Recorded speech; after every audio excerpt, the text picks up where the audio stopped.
지금 비규제 지역이고 신도시이면서 수도권에 있고 서울 접근성은 나쁘지 않은데 그동안 저평가되었다 하면서 뭐 지금 집값 막 오른 지역 있죠. 김포입니다. 풍선효과 외지인 유입 김포아파트 10년 만에 최고가 경신했다. 저는 이런 말 되게 싫거든요. 신도시가 10년 전에 있었냐.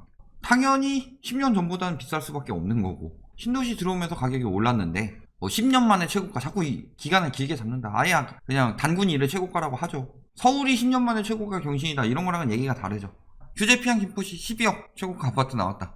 그 다음에 영끌족 비규제 김포로 몰려든다. 뭐 한 달 만에 꽁충 찌었다. 제가 늘 하지만 비규제라서 몰려들었는데 지금 그 전에 수용성 몰리니까 한 11월부터 몰렸었죠. 2월까지 3개월 만에 규제 들어갔죠. 그 뒤에 오산, 군포, 평택 등등 이런 데 몰렸다고 하니까 220에서 617까지 4개월 만에 또 바로 규제 지역 지정했다. 그럼에도 불구하고 반년도 안 되는 기간 내에 빨리 팔고 빠질 수 있다. 차익도 남기고 할 수 있는 그런 자신감을 가진 사람들이 얼마나 들어갔을까요? 안 팔리죠. 그 뒤에 규제 지역 지정되면 팔리지도 않는다. 그럼에도 불구하고 저렇게 들어가더라. 김포시는 인구가 꾸준히 늘고 있습니다. 수요가 증가할 수밖에 없는 구조죠. 신도시가 계속 건설되고 있으니까 연령별 인구 증가 같은 나이대 다 증가하고 있죠. 이거는 신도시 완전히 완성되고 나서 어느 정도 상권이랑 이런 것들 다 형성되고 한 4, 5년 정도 지켜보고 나면은 그 뒤에 인구 감소가 나타난다든가. 그래서 지금은 일단은 신도시로 인해서 증가하고 있는 상황이다. 여기까지 볼 수 있겠죠. 전입 전출 어디서 많이 들어왔어요?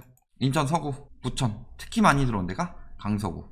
사실상 이거 젠트리피케이션 현상이 심하죠. 서구나 부천시는 그렇다 치더라도 강서구 같은 경우 마곡지구가 들어오면서 집값이 마구 뛰기 시작했죠. 가장 먼저 마곡을 중심으로 등촌, 가양, 광화 이런 식으로 가기도 했고 화곡동 뭐 이런 데로 퍼지기도 했고 이런 식으로 강서구 전체적으로 집값에 엄청난 거품이 생겨났다. 마곡지구 하나로 12만 정도 되는 엄청난 자족시설이 들어오면서 집값이 뛰기 시작했다. 뭐 이렇게 얘기하는데 사실상 그렇게까지 뛰기에는 거품이 너무 많이 꼈죠. 서울에 뭐 마지막 자족시설 하면서 뛰었는데 저렇게까지 많이 뛸 동네였냐 원래 강서구가.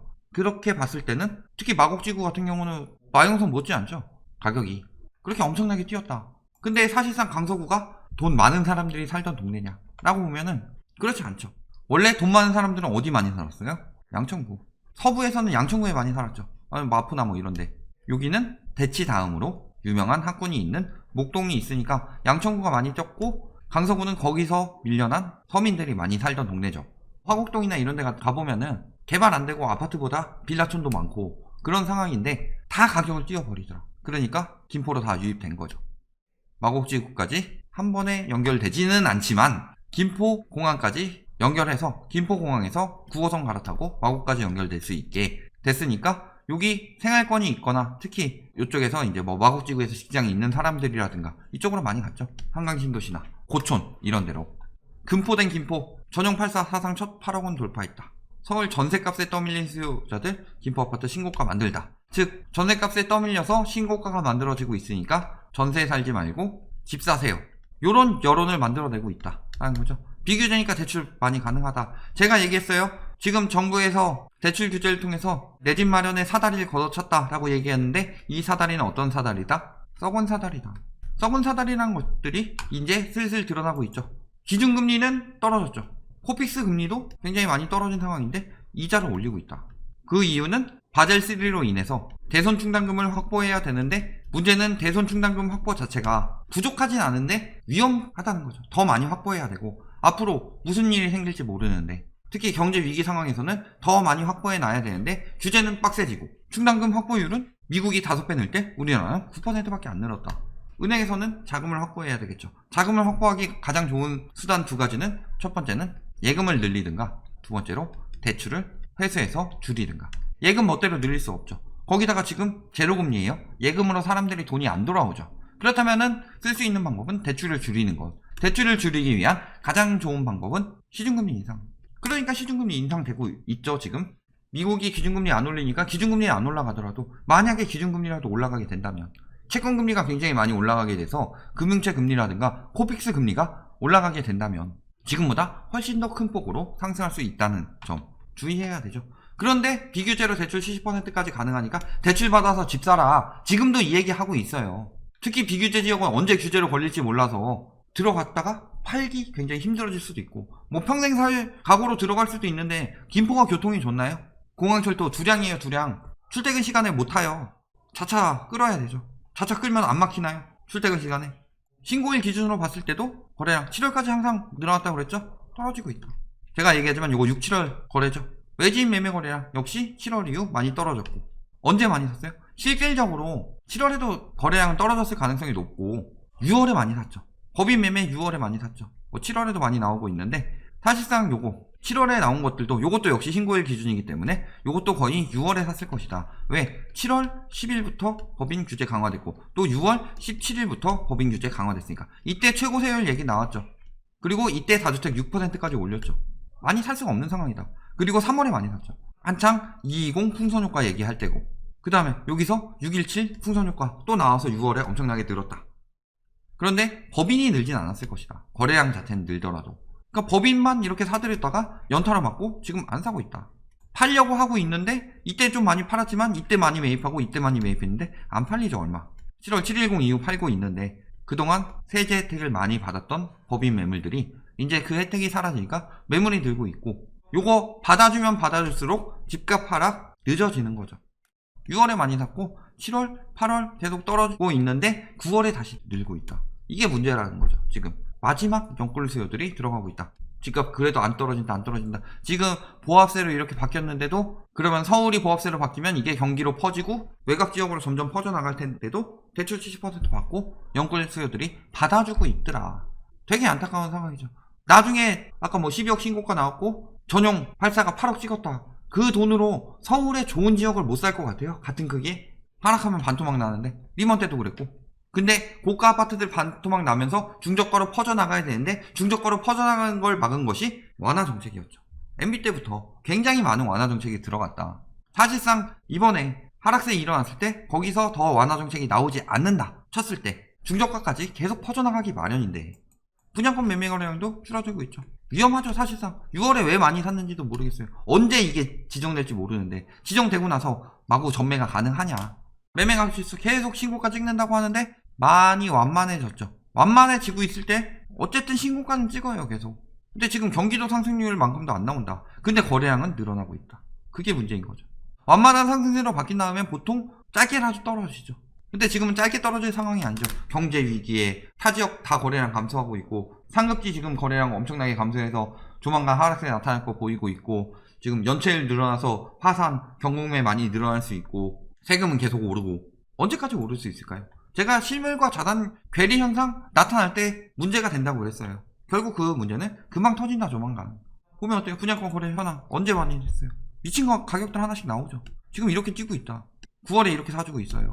제가 봤을 땐 근데 그럴 가능성도 있다고 봐요.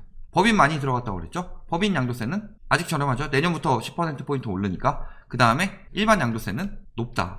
거기다가 내년 6월부터는 더 높아진다. 그러니까 더 오를 것이라고 가정하면은 예를 들어서 5, 6억 정도 했었다. 그러면 5억 5천짜리를 8억에 넘긴다고 해봅시다. 내 법인에서 나한테. 그렇다면은 2억 5천에 대한 양도세를 법인 떼내고 나중에 8억 이상 올렸을 때 여기서 팔게 되면은 이때 양도세 절약하는 것이 이때보다 크다 라고 생각하고 법인이 넘겼을 가능성도 굉장히 높더라. 9월에 갑자기 거래가 없다가 저런 거래들이 튀어나온다는 게 굉장히 특이한 상황이죠. 들쭉날쭉하죠. 같은 날인데도 전보다 오른 거래도 있고 떨어진 거래도 있고 여기도 마찬가지로 오른 거래 떨어진 거래 있고 올랐다 하는데 뭐 그 전에 좀 떨어졌다가 그 전엔 좀 더 높았다가 왔다 갔다 하고 있다. 이런 혼조세를 보이고서 저런 매물들이 계속 나오고 실거래가가 신고가 되니까 계속 오르겠지 라는 마음이 드는 거죠. 근데 강서구에서 많이 왔죠. 밀린 거죠. 젠트리피케이션으로. 근데 강서구 가격이 떨어져서 지금 김포 살 돈으로 강서구를 들어갈 수 있다 라고 한다면은 보통은 강서구 들어가죠. 너무 신축이 좋고 한강공원이 너무 마음에 들고 나는 김포라는 도시가 너무 좋아 혹은 내 생활권이 김포야 이런 분들 말고 강서구에서 밀려온 사람들 안전한가요? 이런 거는 뭐 부수적으로 하는데 지금 신축 개판으로 짓고 있다고 그랬어요. 샤워기에서 침이 나왔어요. 걸려서 다행인 거지 튀어나왔으면 상처 입을 수 있죠. 천장에서 쓰레기 와르르 무너지고 있고 균열에다가 누수 현상에다가 여러 가지 부실 시공 계속 나오고 있다. 갭투기 많이 들어갔다고 그랬죠. 부실 시공이니까 사실상 신축이라도 살다 보면은 빨리 나오고 싶어질 때도 있죠. 근데 막 2년 지나고 봤을 때 서울이 많이 떨어졌더라. 특히 강서구가. 그렇다면은 회귀하는 거죠. 호가 신경 끄고 갭투기꾼들이 쓸고 갔다. 전세 끼고 하는 거였죠. 그렇다면은 이 전세 수용 어디서 왔냐? 여기서 전세가 감당 못해서 넘어간 사람들. 근데 제가 전세는 항상 매매가의 후행지표다. 물론 예외 상황이 몇 번 있었죠. MB 때 같은 경우. 그때는 매매가 떨어지는 상황에서 멸시를 갑자기 많이 내버렸기 때문에 그 수요가 계속 밀면서 지금 이 전세 풍기랑은 전혀 다른 현상이에요. 전세 풍기 현상 만들어내서 전세가는 올랐다. 하지만 보통은 전세가 떨어질 때 매매가 떨어졌죠. 길게 보면 다 그랬어요. 옛날 아파트 여전히 거래 안 되고 있고 일부 신축 아파트 가지고 장난질 치고 있다.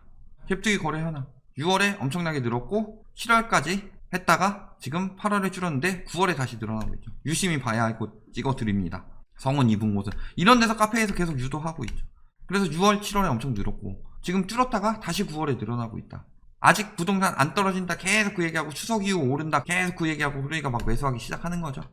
거래 현황 이 정도는 신축이고 이 정도는 준신축이죠. 요것은 조금 오래됐지만 이런 지역 같은 경우 이렇게 되고 있다. 지금 특별히 몇 개 아파트가 가격 상승을 선도하고 있는데 그 아파트들이 그 가격이 될 정도가 되는 실수요들 같으면은 같은 김포인데 2배 넘는 가격으로 하겠어요. 여기도 초역세권인데 상권 망가지고 있죠. 신도시 문제는 집값 뜨면서 상가 가격 엄청나게 뜨다가 상권 안 들어오고 삶이 피폐해지는 게 문제죠. 1기 신도시 때랑은 다르다. 왜냐면은 2기 신도시를 동시다발적으로 추진하지 않았기 때문에 집값을 오히려 투기꾼들이 돌면서 투기할 수 있도록 만들어줬고 그래서 막 판교, 광교 이런 데 먼저 하고 김포, 파주 이런 데 나중에 하잖아요. 임대료 내드린다. 렌트풀이 엄청 많아요. 수변 상가도 만들어놨죠. 인공적으로 강 만들어서. 그런데 막 렌트풀이 엄청나게 많았다. 근데 뭐예요? 계약 해지 빈번하고 2년치 임대료 장기 렌트풀이 한 다음에 2년 하고 그만둘 수도 있죠. 초기 임차인이 1년 안에 바뀌는 경우가 30%가 넘는다. 렌트풀이 다 해주고 나는 계속 손해 봐가면서 대출이자 내고 있었는데 장사 안 되니까 나가는 거죠. 베드타운이니까. 김포에 무슨 자족시설이 있어요? 뭐 조금 있죠. 아예 없진 않은데. 그러니까 지금 막 이렇게 폭등하고 있는데도 뭐 규제지역 한다니까 또 건의하래요. 근데 규제지역 왜 자꾸 하지 말라고 해요? 김포시장이 불합리하다. 3개월 정도 시장의 방향을 지켜본 뒤 지정 여부를 결정해야 한다. 이 사람이 지금 김포를 생각하는 사람이냐? 물론 집값이 폭등해도 버티는 도시들이 있어요. 서울 같은 경우는 그래도 계속 인구가 모일 수밖에 없죠. 근데 김포는 베드타운이 집값이 폭등하게 되면은 인구가 빠져요. 무너지게 되는 거죠. 근데 인구 빠지고 상권 무너지고 다 무너지고 나서 그제서야 사람들을 이제 유입시키려고 한다. 신축이니까 그래도 저렴해졌으니까 오세요라고 하면 와요? 그때 되면 늦는다. 근데 왜 지금 뭐 규제지역 지정하지 말라. 사람들 사고 있으니까. 실수요들도 많이 사겠죠. 근데 그 수요들 한꺼번에 파산하게 되면 어떡하려고. 입주는 아직 많이 남았습니다. 이 입주 물량 지금은 감당 가능하겠지만 서울 집값 빠지게 되면은 전세부터 빠지죠. 전세 수요가 회귀한다. 전세 수요가 회귀하게 되면은 누가 무너져요? 갭투기꾼들이 무너진다. 거기다가 플러스로 이미 법인 무너지게 생겼죠. 이런 것들 겹쳐서 봤을 때 지금 김포를 사야 되냐? 결론 김포는 일단 베드타운이고 교통, 상권 별로죠. 학군도 별로죠 사실. 그렇다면 메리트가 있다는 거는 저렴한 가격이 메리트였는데 실수요 메리트였는데 여기가 비싸지게 되면은 실수요들이 들어가겠냐. 신도시는 분양권이나 갭투기 많이 들어갔는데 결국에 빠지게 되면 한꺼번에 무너지죠. 서울, 서부 하락세 나타나게 되면은 금방 무너지게 되고 무너지게 될 때 작살나는 거는 외곽부터 작살난다. 조심하셔야 되겠더라. 여기까지 말씀드리겠습니다.